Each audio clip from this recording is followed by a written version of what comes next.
Selamat siang, Bu Anggun dan suami. Ya, terima kasih sudah bersedia meluangkan waktu untuk bertemu dengan saya hari ini. Saya mengerti mungkin bukan pembicara yang mudah, tapi penting bagi untuk membahas beberapa hal agar kesehatan Bu Anggun dan keluarga tetap terjaga. Dari hasil pemeriksaan terakhir, kita tahu bahwa Bu Anggun positif terinfeksi HIV. Saya ingin memahami lebih lanjut tentang riwayat kesehatan Bu Anggun, khususnya mengenai transfusi darah yang pernah Bu Anggun terima. Bisakah Bu Anggun membicarakan lebih detail mengenai hal tersebut? Ya, saya pernah mengalami kecelakaan sih. Saya menjalani transfusi darah di rumah sakit.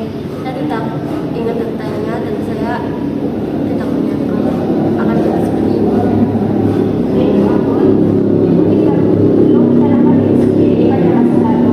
Prosedur donor darah belum ketat sekarang. Yang penting sekarang adalah kita fokus pada perawatan dan mencegah penularan lebih lanjut. Bisakah Ibu menceritakan lebih detail mengenai transfusi darah tersebut? Misalnya, kapan pembagian transfusi tersebut dilakukan dan apa ada informasi lain yang Ibu ingat mengenai darah yang diterima? Waktunya sekitar bulan Mei 2020 dan saya juga tidak ingat detailnya karena saya fokus untuk kesembuhan saya. Tidak apa-apa, Bu. Informasi yang Ibu berikan sudah cukup membantu. Suami apakah Bapak mengetahui riwayat kesehatan Ibu sebelumnya? Saya tidak tahu detailnya, saya hanya tahu istri saya mengalami kecelakaan dan menjalani transfusi darah. Baiklah, Pak. Sekarang saya ingin bertanya tentang kondisi kesehatan Bu Anggun saat ini. Bu Anggun, apakah Ibu mengalami gejala tertentu? Saya sering sakit kepala dan mual. Nafsu makan saya juga berkurang. Baiklah, Bu. Gejala-gejala tersebut memang umum terjadi pada penderita HIV. Jangan khawatir, kita akan mengenai semuanya. Suami, penting bagi Bapak untuk memahami kondisi Bu Anggun dan memberikan dukungan penuh. Kita akan membahas pengobatan dan manajemen HIV Bu Anggun. Obat antiretroviral sangat efektif dalam mengendalikan virus dan meningkatkan kualitas hidup penderita HIV.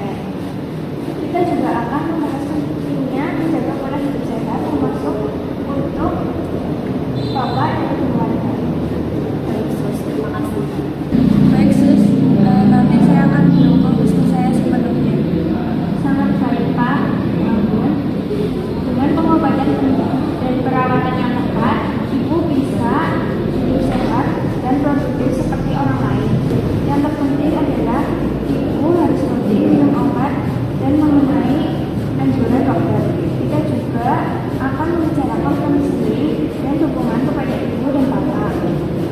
Penting juga bagi Bapak untuk menjalani tes HIV untuk memastikan kesehatan Bapak.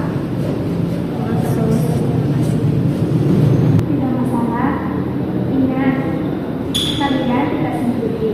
Saya dan tim kami akan selalu mendukung kalian. Sekarang, mari ikut saya, Ibu, untuk mengikuti kegiatan edukasi tentang HIV atau AIDS.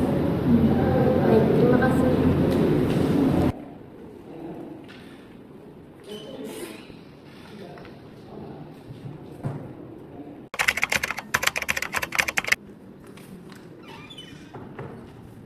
Selamat pagi Bapak Gus dan Bu Najwa. Terima kasih sudah meluangkan waktu untuk bertemu dengan saya hari ini. Saya mengerti ini mungkin bukan pembicaraan yang mudah, tapi penting bagi kita untuk membahas beberapa hal agar kesehatan Pak Gus dan keluarga kita terjaga. Selamat pagi, Sus. Baik, kami siap. Baiklah Pak Bagus, dari hasil pemeriksaan terakhir kita tahu bahwa kondisi kesehatan Bapak sekarang. Saya ingin bertanya lebih detail tentang kesehatan Bapak sehari-hari, khususnya mengenai hubungan seksual Bapak. Ini penting untuk membantu kami perawatan dan pencegahan yang tepat. Semua informasi yang Bapak berikan akan menjaga kerahasiaannya. Sebenarnya beberapa hari lalu saya berhubungan dengan perempuan Sus. Baiklah Bapak, bisakah Bapak ceritakan lebih detail? Dia menggunakan obat. Saya tahu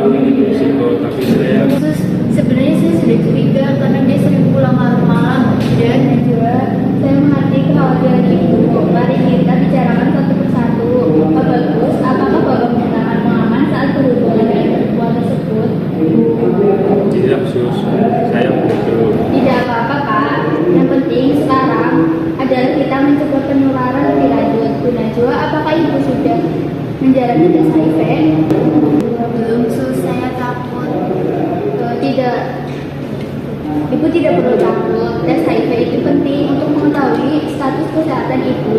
Jika ibu positif, kita bisa langsung memberikan perawatan dan pengobatan. Jika negatif, ibu bisa mencegah penularannya. Saya akan membantu ibu untuk melakukan tes tersebut.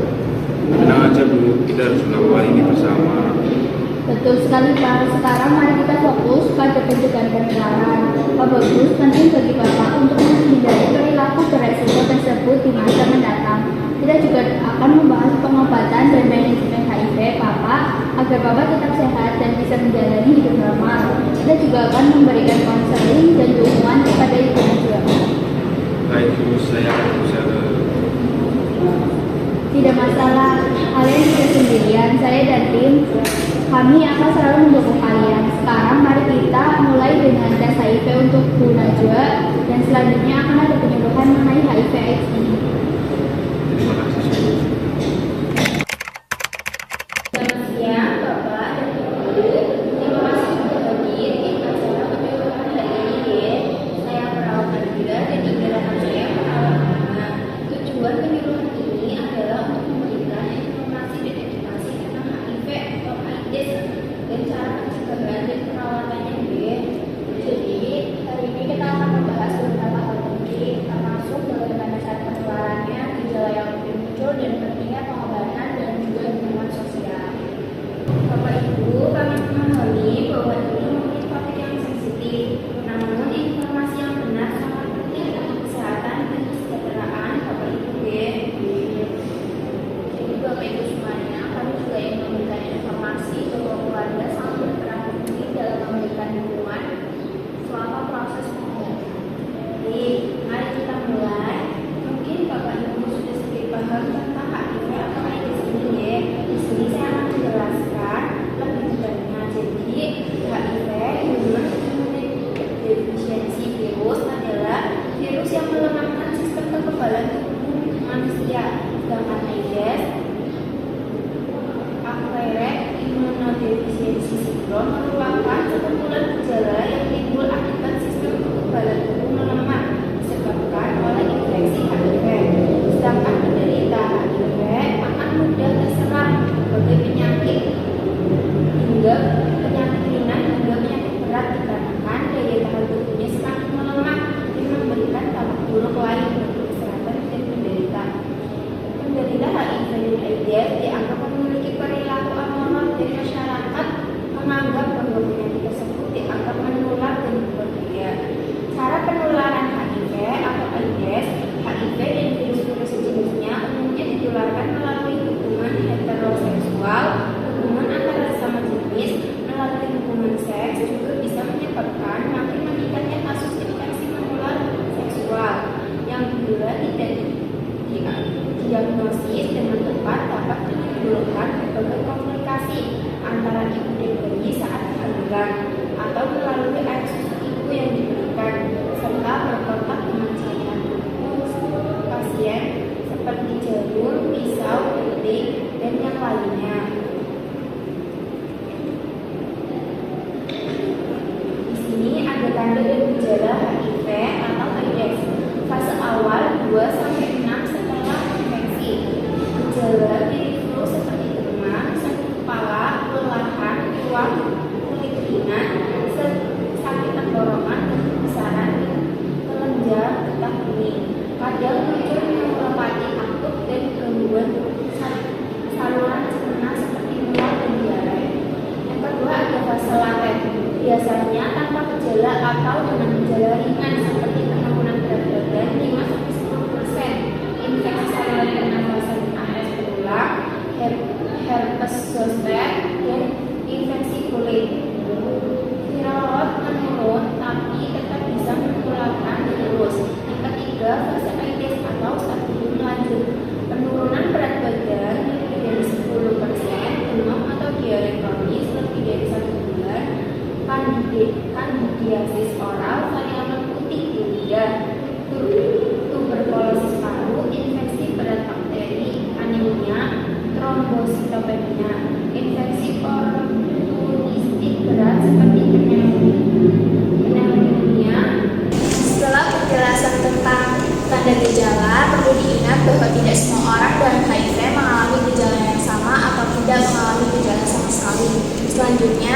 perawatan diri HIV atau AIDS, pengobatan antiretroviral atau RAV. Kepatuhan minum obat ARV secara teratur sangat penting untuk menekan viral load, mencegah perkembangan penyakit, dan mengurangi resiko penularan. Jadi selanjutnya ada perawatan diri HIV atau AIDS, pengobatan antiretroviral. Kepatuhan minum obat ARV secara teratur sangat penting untuk menekan viral load, mencegah perkembangan penyakit, dan mengurangi resiko penularan. Ada manajemen perawatan diri dengan cara mengkonsumsi makanan seimbang, istirahat yang cukup, mengonsumsi vitamin, menghindari stres, pendekatan spiritual seperti berdoa untuk membantu coping pasien. Lalu ada self-care efficiency dan dukungan sosial. Dukungan dari keluarga, komunitas, dan tenaga kesehatan sangat penting untuk membantu pasien menjalani perawatan dan terapi ARV secara konsisten. Aktivitas fisik. Jadi latihan fisik secara rutin dan teratur disarankan untuk membantu mengurangi stres dan depresi serta upaya pencegahan penularan. Lalu yang terakhir ada perubahan perilaku dengan cara menggunakan kondom saat berhubungan seksual, pengobatan infeksi menular seksual atau IMS, dan menerapkan perilaku hidup sehat sebagai bagian dari perawatan diri. Selanjutnya ada strategi penanganan diri dari HIV atau AIDS. Yang pertama ada reinforced prophylaxis yang merupakan metode pencegahan HIV yang sangat efektif dan melibatkan pil kalian. Lalu melakukan tes HIV. Melakukan tes HIV secara rutin sangatlah penting untuk mendeteksi secara dini dan mengobati infeksi HIV. Lalu ada penjangkauan dan keterlibatan masyarakat. Hal ini sangat penting dalam menjalin hubungan dengan komunitas LL dengan memberikan layanan penjangkauan yang terarah. Kita dapat meningkatkan kesadaran mengenai pencegahan HIV. Lalu penggunaan kondom. Penggunaan kondom yang konsisten dan benar selama aktivitas seksual dapat mengurangi resiko penularan HIV. Yang kelima, intervensi perilaku. Seperti program konseling dan edukasi dapat membantu LSL dalam mengurangi resiko infeksi HIV. Yang terakhir, mengatasi hambatan struktural. Hambatan struktural seperti stigma, diskriminasi, dan kurangnya akses terhadap layanan kesehatan seringkali menghambat upaya pencegahan HIV. Selanjutnya ada sesi tanya jawab. Apakah ada yang ditanyakan? Saya mau tanya Sus, apakah virus HIV itu bisa sembuh? Untuk saat ini virus HIV itu tidak bisa sembuh, namun virusnya itu bisa ditekankan dengan minuman obat. Baik Sus, terima kasih. Baik, tentang penjelasan tadi apakah sudah jelas? Jelas. Di sini ada yang bisa menjelaskan ulang tentang apa itu HIV. HIV itu virus yang melemahkan